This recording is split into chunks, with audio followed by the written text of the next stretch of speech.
The Book of Lamentations. Here is a collection of 5 poems expressing grief at the destruction of Jerusalem. Most of Israel has been captured and taken to Babylon, and the book wails in mourning, communicating the betrayal and shame felt by God's people.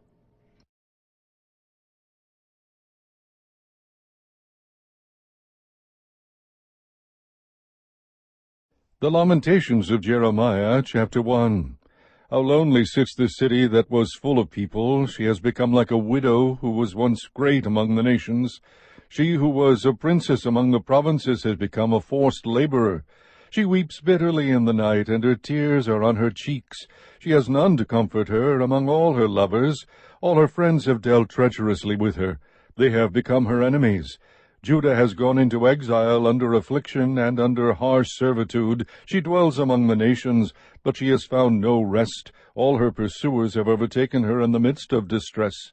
The roads of Zion are in mourning, because no one comes to the appointed feasts. All her gates are desolate, her priests are groaning, her virgins are afflicted, and she herself is bitter. Her adversaries have become her masters, her enemies prosper. For the Lord has caused her grief because of the multitude of her transgressions. Her little ones have gone away as captives before the adversary. All her majesty has departed from the daughter of Zion. Her princes have become like deer. They have found no pasture, and they have fled without strength before the pursuer.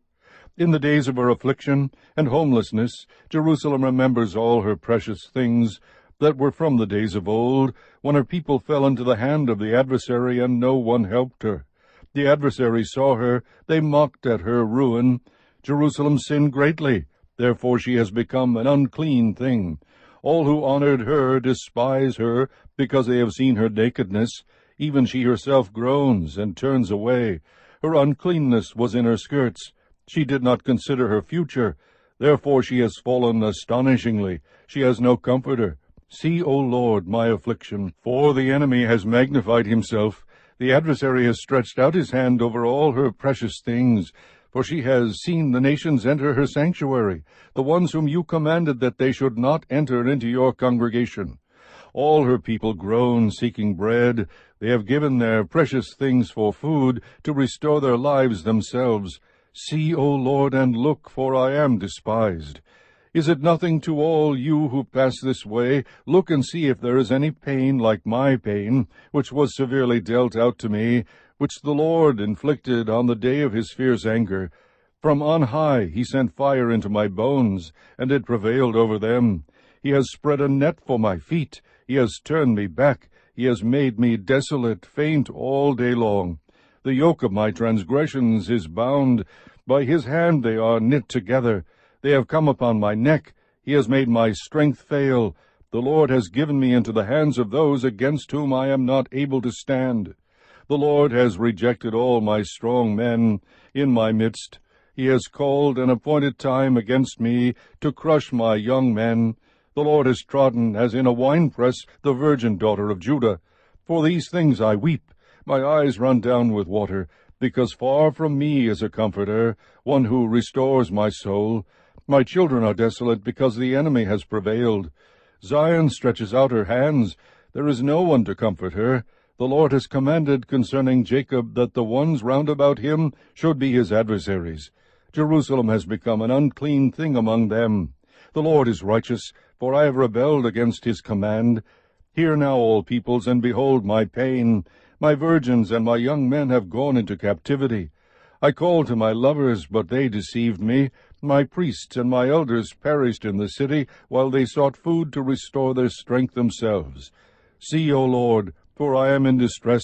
My spirit is greatly troubled. My heart is overturned within me, for I have been very rebellious. In the street the sword slays. In the house it is like death. They have heard that I groan. There is no one to comfort me. All my enemies have heard of my calamity. They are glad that you have done it. Oh, that you would bring the day which you have proclaimed, that they may become like me. Let all their wickedness come before you, and deal with them as you have dealt with me for all my transgressions. For my groans are many, and my heart is faint. Chapter 2. How the Lord has covered the daughter of Zion with a cloud of his anger. He has cast from heaven to earth the glory of Israel, and has not remembered his footstool in the day of his anger. The Lord has swallowed up. He has not spared all the habitations of Jacob. In his wrath he has thrown down the strongholds of the daughter of Judah. He has brought them down to the ground. He has profaned the kingdom and its princes. In fierce anger he has cut off all the strength of Israel. He has drawn back his right hand from before the enemy, and he has burned in Jacob like a flaming fire, consuming round about. He has bent his bow like an enemy. He has set his right hand like an adversary, and slain all that were pleasant to the eye. In the tent of the daughter of Zion he has poured out his wrath like fire. The Lord has become like an enemy. He has swallowed up Israel. He has swallowed up all its palaces. He has destroyed its strongholds, and multiplied in the daughter of Judah mourning and moaning. And he has violently treated his tabernacle like a garden booth. He has destroyed his appointed meeting place. The Lord has caused to be forgotten the appointed feast and Sabbath in Zion, and he has despised king and priest in the indignation of his anger. The Lord has rejected his altar. He has abandoned his sanctuary. He has delivered into the hand of the enemy the walls of her palaces. They have made a noise in the house of the Lord, as in the day of an appointed feast. The Lord determined to destroy the wall of the daughter of Zion. He has stretched out a line. He has not restrained his hand from destroying, and he has caused rampart and wall to lament. They have languished together. Her gates have sunk into the ground. He has destroyed and broken her bars. Her king and her princes are among the nations. The law is no more. Also her prophets find no vision from the Lord. The elders of the daughter of Zion sit on the ground. They are silent. They have thrown dust on their heads. They have girded themselves with sackcloth. The virgins of Jerusalem have bowed their heads to the ground. My eyes fail because of tears. My spirit is greatly troubled. My heart is poured out on the earth because of the destruction of the daughter of my people, when little ones and infants faint in the streets of the city. They say to their mothers, "Where is grain and wine?" As they faint like a wounded man in the streets of the city, as their life is poured out on their mother's bosom. How shall I admonish you? To what shall I compare you, O daughter of Jerusalem? To what shall I liken you as I comfort you, O virgin daughter of Zion? For your ruin is as vast as the sea. Who can heal you? Your prophets have seen for you false and foolish visions, and they have not exposed your iniquity, so as to restore you from captivity. But they have seen for you false and misleading oracles. All who pass along the way clap their hands in derision at you. They hiss and shake their heads at the daughter of Jerusalem. Is this the city of which they said, the perfection of beauty, a joy to all the earth? All your enemies have opened their mouths wide against you. They hiss and gnash their teeth. They say, "We have swallowed her up. Surely this is the day for which we waited. We have reached it. We have seen it." The Lord has done what he purposed. He has accomplished his word which he commanded from days of old. He has thrown down without sparing, and he has caused the enemy to rejoice over you. He has exalted the might of your adversaries. Their heart cried out to the Lord.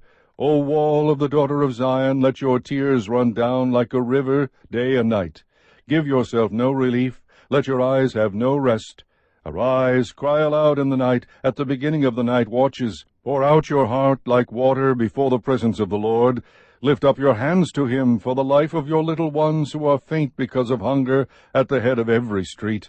See, O Lord, and look, with whom have you dealt thus? Should women eat their offspring, the little ones who were born healthy? Should priest and prophet be slain in the sanctuary of the Lord? On the ground in the streets lie young and old. My virgins and my young men have fallen by the sword. You have slain them in the day of your anger. You have slaughtered, not sparing. You called, as in the day of an appointed feast, my terrors on every side. And there was no one who escaped or survived in the day of the Lord's anger. Those whom I bore and reared, my enemy annihilated them. Chapter 3. I am the man who has seen affliction, because of the rod of his wrath. He has driven me and made me walk in darkness and not in light. Surely against me he has turned his hand repeatedly all the day. He has caused my flesh and my skin to waste away. He has broken my bones. He has besieged and encompassed me with bitterness and hardship. In dark places he has made me dwell, like those who have long been dead. He has walled me in so that I cannot go out. He has made my chain heavy. Even when I cry out and call for help, he shuts out my prayer. He has blocked my ways with hewn stone. He has made my paths crooked. He is to me like a bear, lying in wait, like a lion in secret places. He has turned aside my ways and torn me to pieces. He has made me desolate. He has bent his bow and set me as a target for the arrow. He made the arrows of his quiver to enter into my inward parts. I have become a laughingstock to all my people, their mocking song all the day. He has filled me with bitterness. He has made me drunk with wormwood. He has broken my teeth with gravel. He has made me cower in the dust. My soul has been rejected from peace. I have forgotten happiness. So I say, my strength has perished, and so has my hope from the Lord. Remember my affliction and my wandering, the wormwood and bitterness. Surely my soul remembers and is bowed down within me. This I recall to my mind, therefore I have hope. The Lord's loving kindnesses indeed never cease, for his compassions never fail. They are new every morning. Great is your faithfulness. The Lord is my portion, says my soul, therefore I have hope in him. The Lord is good to those who wait for him, to the person who seeks him. It is good that he waits silently for the salvation of the Lord. It is good for a man that he should bear the yoke in his youth. Let him sit alone and be silent, since he has laid it on him. Let him put his mouth in the dust. Perhaps there is hope. Let him give his cheek to the smiter. Let him be filled with reproach. For the Lord will not reject forever. For if he causes grief, then he will have compassion according to his abundant loving kindness. For he does not afflict willingly or grieve the sons of men, to crush under his feet all the prisoners of the land, to deprive a man of justice in the presence of the Most High, to defraud a man in his lawsuit. Of these things the Lord does not approve. Who is there who speaks, and it comes to pass, unless the Lord has commanded it? Is it not from the mouth of the Most High that both good and ill go forth? Why should any living mortal or any man offer complaint in view of his sins? Let us examine and probe our ways, and let us return to the Lord. We lift up our heart and our hands toward God in heaven. We have transgressed and rebelled. You have not pardoned. You have covered yourself with anger and pursued us. You have slain and have not spared. You have covered yourself with a cloud so that no prayer can pass through. You have made us mere offscoring and refuse in the midst of the peoples.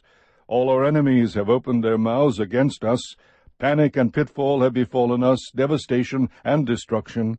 My eyes run down with streams of water because of the destruction of the daughter of my people. My eyes pour down unceasingly without stopping, until the Lord looks down and sees from heaven. My eyes bring pain to my soul because of all the daughters of my city. My enemies without cause hunted me down like a bird. They have silenced me in the pit and have placed a stone on me. Waters flowed over my head. I said, I am cut off. I called on your name, O Lord, out of the lowest pit. You have heard my voice. Do not hide your ear from my prayer for relief, from my cry for help. You drew near when I called on you. You said, do not fear. O Lord, you have pleaded my soul's cause. You have redeemed my life. O Lord, you have seen my oppression. Judge my case. You have seen all their vengeance, all their schemes against me. You have heard their reproach, O Lord, all their schemes against me. The lips of my assailants and their whispering are against me all day long. Look on their sitting and their rising. I am their mocking song. You will recompense them, O Lord, according to the work of their hands. You will give them hardness of heart. Your curse will be on them. You will pursue them in anger and destroy them from under the heavens of the Lord. Chapter 4. How dark the gold has become, how the pure gold has changed. The sacred stones are poured out at the corner of every street. The precious sons of Zion, weighed against fine gold, how they are regarded as earthen jars, the work of a potter's hands. Even jackals offer the breast, they nurse their young. But the daughter of my people has become cruel like ostriches in the wilderness. The tongue of the infant cleaves to the roof of its mouth because of thirst. The little ones ask for bread, but no one breaks it for them. Those who ate delicacies are desolate in the streets. Those reared in purple embrace ash pits. For the iniquity of the daughter of my people is greater than the sin of Sodom, which was overthrown as in a moment, and no hands were turned toward her. Her consecrated ones were purer than snow, they were whiter than milk, they were more ruddy in body than corals, their polishing was like lapis lazuli, their appearance is blacker than soot, they are not recognized in the streets. Their skin is shriveled on their bones, it is withered, it has become like wood. Better are those slain with a sword than those slain with hunger, for they pine away, being stricken for lack of the fruits of the field. The hands of compassionate women boiled their own children. They became food for them because of the destruction of the daughter of my people. The Lord has accomplished his wrath. He has poured out his fierce anger, and he has kindled a fire in Zion which has consumed its foundations. The kings of the earth did not believe, nor did any of the inhabitants of the world, that the adversary and the enemy could enter the gates of Jerusalem. Because of the sins of her prophets and the iniquities of her priests, who have shed in her midst the blood of the righteous, they wandered blind in the streets. They were defiled with blood, so that no one could touch their garments. Depart, unclean, they cried of themselves. Depart, depart, do not touch. So they fled and wandered. Men among the nations said, They shall not continue to dwell with us. The presence of the Lord has scattered them. He will not continue to regard them. They did not honor the priests. They did not favor the elders. Yet our eyes failed. Looking for help was useless. In our watching we have watched for a nation that could not save. They hunted our steps so that we could not walk in our streets. Our end drew near. Our days were finished, for our end had come. Our pursuers were swifter than the eagles of the sky. They chased us on the mountains. They waited in ambush for us in the wilderness. The breath of our nostrils, the Lord anointed, was captured in their pits, of whom we had said, Under his shadow we shall live among the nations. Rejoice and be glad, O daughter Edom, who dwells in the land of Uz. But the cup will come around to you as well. You will become drunk and make yourself naked. The punishment of your iniquity has been completed, O daughter of Zion. He will exile you no longer, but he will punish your iniquity, O daughter of Edom. He will expose your sins. Chapter 5. Remember, O Lord, what has befallen us. Look and see our reproach. Our inheritance has been turned over to strangers, our houses to aliens.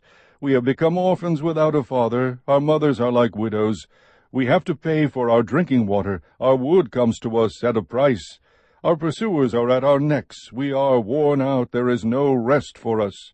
We have submitted to Egypt and Assyria to get enough bread. Our fathers sinned, and are no more. It is we who have borne their iniquities. Slaves rule over us. There is no one to deliver us from their hand.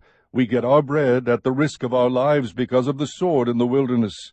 Our skin has become as hot as an oven because of the burning heat of famine. They ravished the women in Zion, the virgins in the cities of Judah. Princes were hung by their hands, elders were not respected. Young men worked at the grinding mill, and youths stumbled under loads of wood. Elders are gone from the gate, young men from their music. The joy of our hearts has ceased. Our dancing has been turned into mourning. The crown is fallen from our head. Woe to us, for we have sinned. Because of this our heart is faint. Because of these things our eyes are dim. Because of Mount Zion, which lies desolate, foxes prowl in it. You, O Lord, rule forever. Your throne is from generation to generation. Why do you forget us forever?